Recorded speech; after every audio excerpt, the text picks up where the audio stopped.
Bismillah ar-Rahman ar-Rahim, in the name of Allah subhanahu wa ta'ala, the most gracious, the most merciful.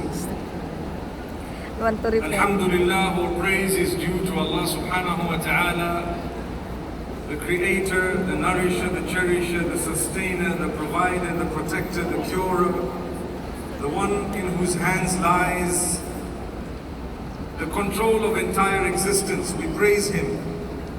And we send blessings and salutations upon the messengers who were sent to us in order to remove us from the darkness and to bring us into the light. And we ask the Almighty to bless the Prophet Muhammad, peace be upon him, his companions, and his family members. And may he bless every one of us. Say Ameen. Ameen. And may the Almighty grant us every form of goodness. My brothers and sisters, before I actually continue with my topic of hope, pag-asa, that's what we say in Tagalog, is it?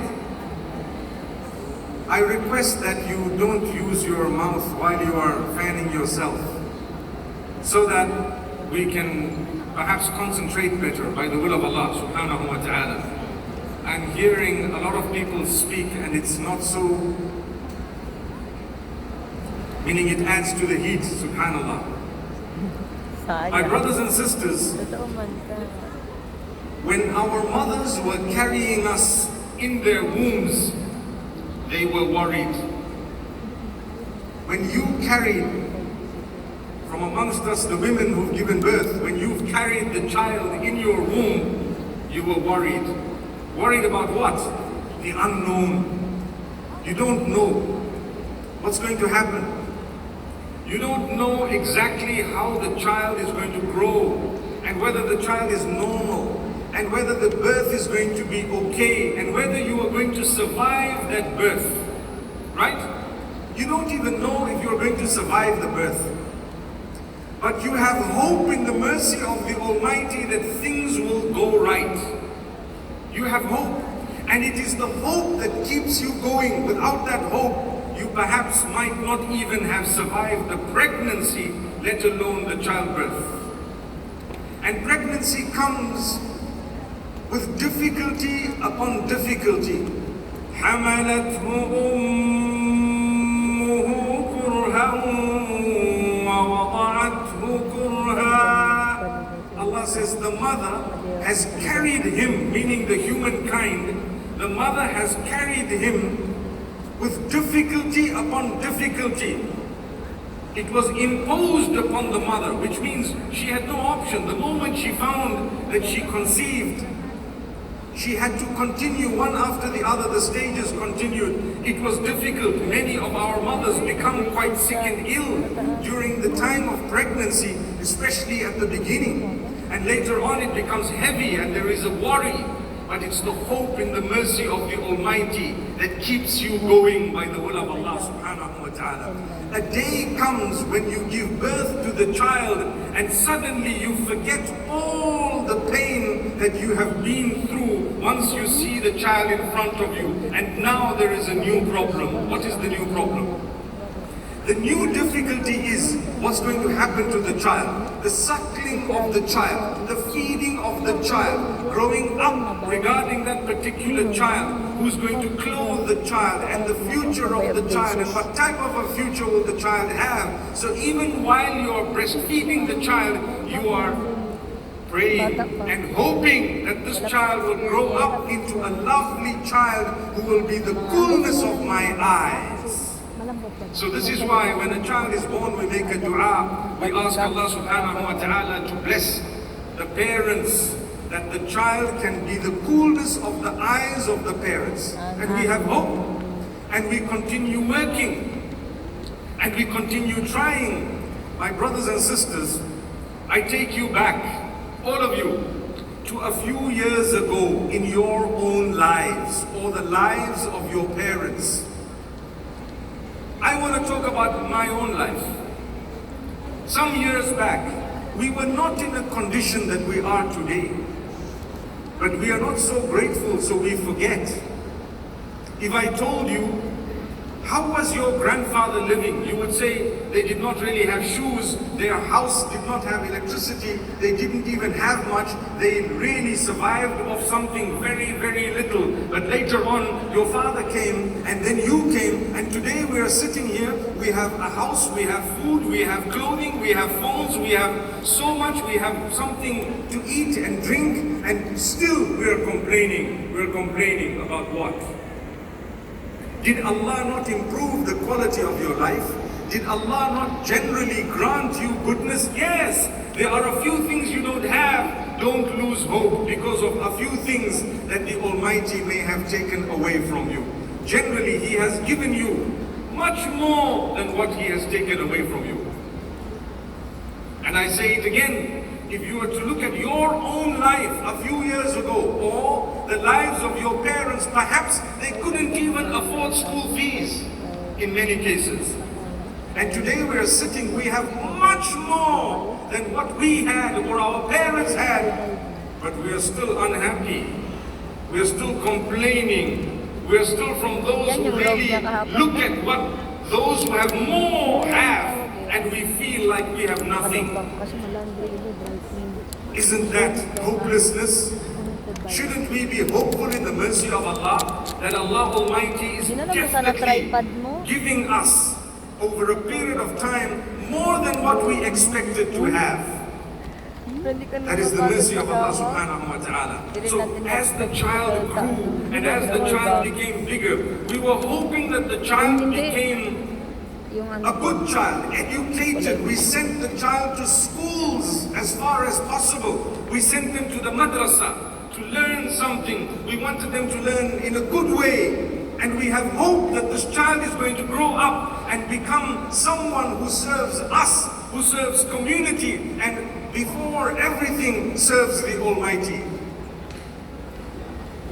We want to see growth in society. Today you have such a beautiful place. We would like to have a place 10 times the size of this in the future. It's possible. But it can only happen if we work very hard. We must build our hope. Yes, hope in what? Number one, hope in the mercy of the Almighty from the very beginning. We have hope in the mercy of the Almighty. He calls Himself the most merciful, the most forgiving. Alhamdulillahi Rabbil Alameen, Ar-Rahman Ar-Rahim. Subhanallah. Praise be to Allah, Lord of the worlds, the most merciful, the most forgiving, the most beneficent, the most compassionate. That's what He is. So I have hope in His mercy, in His forgiveness, in the compassion. I have hope in all of this. And that's why I am here. As we grow older, we want to see growth. That growth will not happen if we don't have hope. When people are living in fear and hopelessness, do you really think they are going to excel?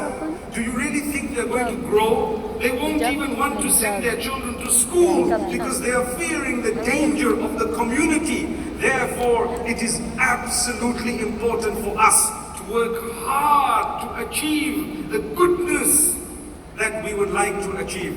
The Prophet Muhammad sallallahu alayhi wa sallam says, "Ihris ala ma yanfa'uk." Work hard to achieve that which is beneficial for you. Work hard. It's not going to come just like that. When you have hope in the Almighty, I cannot sit at home and say that I have hope in the Almighty. I lay my trust on the Almighty that He will give me a job, but I'm not even going out to look for the job. What type of hope is that? In order to achieve the job, I need to go out 8 o'clock in the morning every day and search for a job. I come back at home 5 o'clock. I visited 10 places. I gave my CV. I did an interview. I tried hard. If I were to do that and work every morning, in a few days' time, I'm sure I would be getting a job. But if I sit at home and I say, I have hope in Allah, that is not hope. That is called a false hope. People say, and sometimes religious people say, I have tawakkul on Allah. You know the meaning of tawakkul? To lay my trust. That is a very high, noble, beautiful quality, to lay your trust in the Almighty. So we say, I lay my trust in the Almighty. I trust Allah. He's going to do something for me. Okay? That is correct.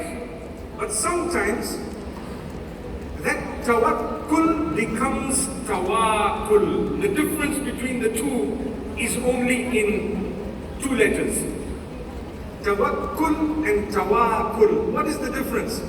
One is to lay your trust in Allah in the correct manner, and the other is to lay a false trust in Allah because it is in the wrong way. What is the difference?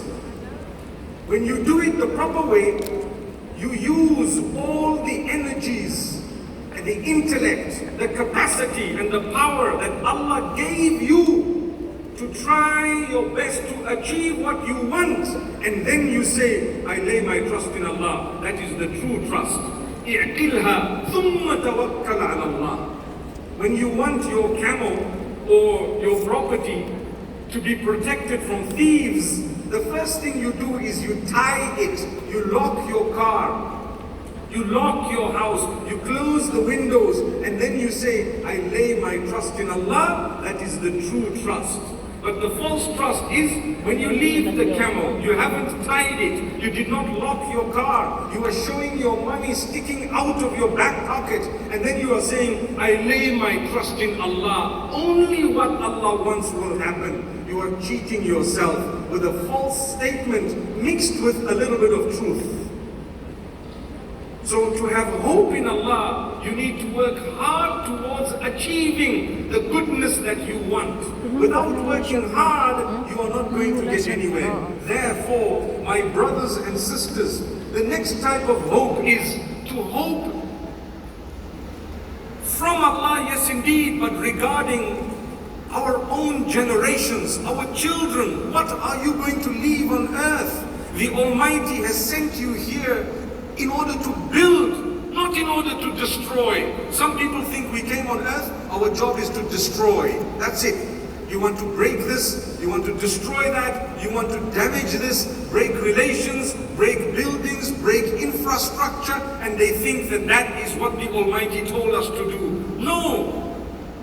You are here to build, building people. Your children, if Allah wanted, He didn't need to make them babies. He could have created each one of us as adults already, just like He did with Adam alayhi salam. But He didn't do that. He made the babies so that you can work hard according to what you want. You can try. Look, my brothers and sisters, when a baby is born, who decides the name? Does the baby decide the name?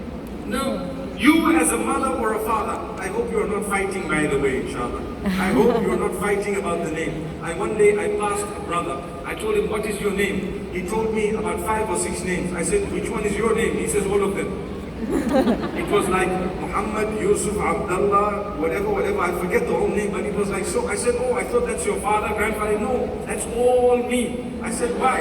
He said, you know, my mother was fighting with my father, and my mother and my grandmother and grandfather were arguing, so they decided, okay, because we love everyone, just put all the names together. I will hate you. Mag-grade 1 ako. So that's why Magsulat I ako said, I ng hope ganong you're not kahabang fighting, name. what is the name? No problem, you can have another child. First time the father decided, second time the mother will decide. Or first time mother decides, second time the father will decide. It's okay. It's not a matter that is great. It's mutually discussed. It's not a thing worth fighting about. You know, people, they ask, whose right is it to name this child? And I always say the parents. They say, which parent? Come on, you are parents. Talk together. You have the child together. Have the name also together. So anyway, when the child is born, who gives the name? Not the child, someone besides the child. Who clothed the child and decided what clothing the child must wear? Who decided? The mother, or maybe the father, or maybe both of them. Or the guardian in the case of the absence of the mother or the father, right? Who decided what the child is going to eat or drink? The parents, not the child. Now listen, you have at that point almost full control over the child. Am I right? At the point of birth, you have almost full full control over the child. You carry the child, you leave the child, you take the child, you clean the child, you feed the child, you clothe the child, even the toys. You decide which toys you're going to buy. You walk in the shop. Small baby doesn't suddenly say, I want this one. There is no one going to speak. You have to decide yourself. I'm going to take this for my child. It's a small rattle and it's a simple toy, but the child becomes happy. The little rattle, you are rattling it and it's making a noise, just and the child starts laughing at you and you are wow. A few years later, Allah says we're going to slowly take away your control from the child. So while you have control, build the child and then have hope that the Almighty will take care of the child later on. If you didn't care for your child, you didn't try to explain to your child, little children have many questions, especially now, 2019, 2020, they ask you many, many questions. Talk to them, spend time with them. You know what we're doing? On our phone. Now keep quiet. The child asks another question, keep quiet. Third question, wait. You get the child a phone, give the child a phone. Say, yeah, now the child is quiet. Yes, people are so happy to give small children telephones, phones and iPads and everything else when it is dangerous for that child. You need the child to grow. You talk to the child, take the child, play with the child. A day will come when you cannot play with the child. When they become 15 and 16 years old, they will not be able to play with you sometimes. Or maybe 20, 25. How many of us play with our parents? We're old now. When there was the time, if you played, alhamdulillah. If you didn't, you lost. So the point I want to raise is we do have hope in the future, but you need to invest in that hope. You cannot just simply say, I hope my children are going to be good children, and then we didn't give them an upbringing. They got into the hands of people who destroyed them because you were not there to help them. So as parents, you must make sure you spent good time, you did the right thing, you taught the child. The first words of the child are closely connected to your words. How do you speak? What do you say? If you say good words, the first words of the child will be good words. But if you say bad words, little children are swearing big swear words. Do you know why? Little children are swearing big swear words because the parents were saying those bad words while the child was young. But if you say good words, subhanallah, you will never ever regret it. Never regret it. They say it's very hot in here, but I like the heat. Because it's the heat of Zamboanga, mashallah. And the beautiful faces of the people. May Allah subhanahu wa ta'ala grant us warmth. I think it's warmth. You know, they say it's a very warm feeling. It means the hearts are very warm, mashallah. If your heart is cold, we will freeze in here. But when it's warm, I don't mind sweating. It's the sweat of love, mashallah. So my brothers and sisters,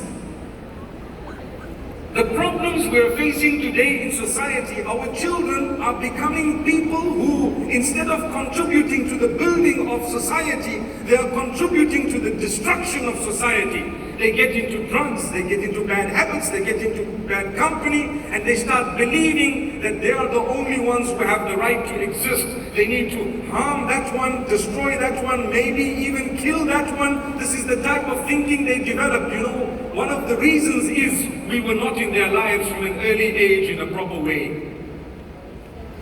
We have hope. The future holds for us a lot of goodness, but you need to invest in it. Spend time with your children. As the child grows, I was telling you, Allah takes away that control, right? So when the child is 4 years old and you start giving the child, even 3, sometimes even 2 nowadays, you want to give the child a rattle. You know what is a rattle? A small mechanical toy that makes a noise.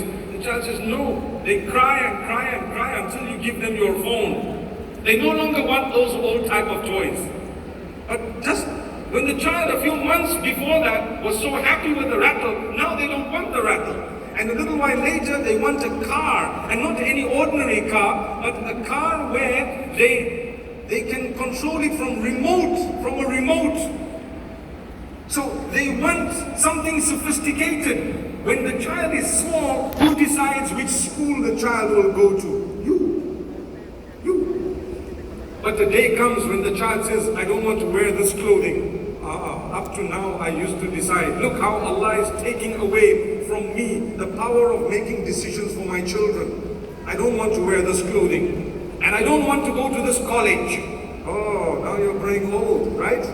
You're becoming big. So all the decisions are yours.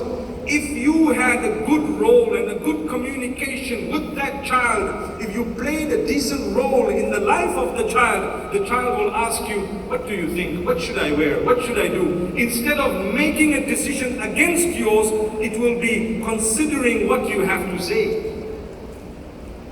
But when you were guilty of being busy with something else, how can you contribute to the building of your community, your society, your nation, your city, and your surroundings?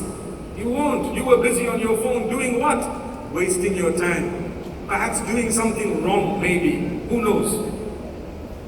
So I call on you, my brothers and sisters, to be responsible. Hope, if coupled with responsibility, shall achieve the goals that we dream of. If there is no responsibility, it's a false hope. We want to see an end to the fighting and the killing. We want to see an end to the ideology of hate. We want to see an end to the destruction. It will happen. There is hope. It is happening. It shall happen. But we need to contribute towards it. We need to educate ourselves, talk about it. No nation, look at the hundreds of years that we have lived, perhaps, no nation has flourished under war. No nation has flourished under destruction. And it cannot keep on going for generations upon generations. We cannot allow the destruction of our own children and letting them believe that we were brought onto the earth in order to suffer, in order to destroy, in order to fight, and that's it. Is that why Allah created us? Come on, think about it. Allah created us to worship Him. Allah created us to try our best to become close to Him, to do the best that we can, to fulfill His beautiful instructions, to get closer to Him. When people disagree with you and when you see others who think differently, number one, you need to be mature enough, educated enough, spiritual enough, religious enough, strong enough to be able to engage them in a beautiful way, in a respectful way, and tolerate the differences. When we say tolerate differences, what do we mean? Tolerance is the willingness to live with those whom you disagree with. Can you live? Are you a tolerant person? Are you willing to live with those you disagree with? I see some of the sisters saying yes, because they're either living with their mothers-in-law or their daughters-in-law, yeah? Tolerance, mashallah. In our societies, that's the height of tolerance.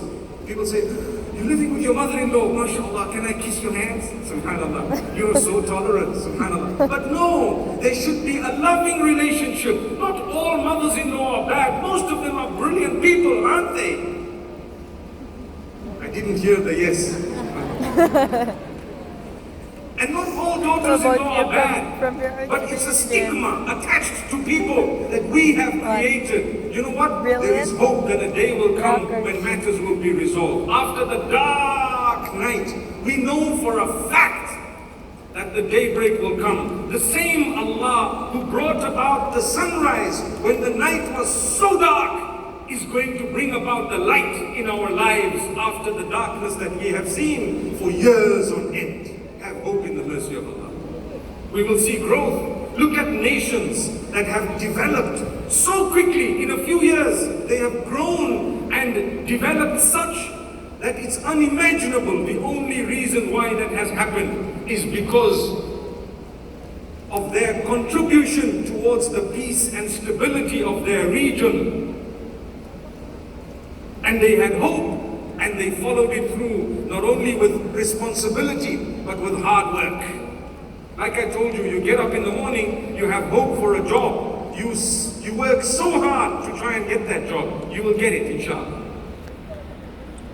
And you need to know that yes, we suffer setbacks. Just like when I have a cough, when I have a flu, when I have a fever, I have hope it's only going to last for a short time. I'll try my best. I might have a little bit of medication, or I might decide some home remedies. You know what are home remedies? You can have lemon and honey, subhanallah. If your wife is very loving, she can be your own honey. And you can be the lemon, mashallah. Allah grant us goodness. Slow. But you can have your home remedies. I promise you, when you have a loving relationship, you feel better. People come to you and they say a good word, you feel good. That is why in Islam, a lot of importance has been given to visiting the sick, not to make them more sick. I had a brother, he was sick, he was ill. I phoned his house and I said, we need to come and visit. They said, sorry, we're not taking visitors. I said, but it's a sunnah. We need to come. They said, you know what type of a sunnah it is? From the morning to the night, people are not letting him rest.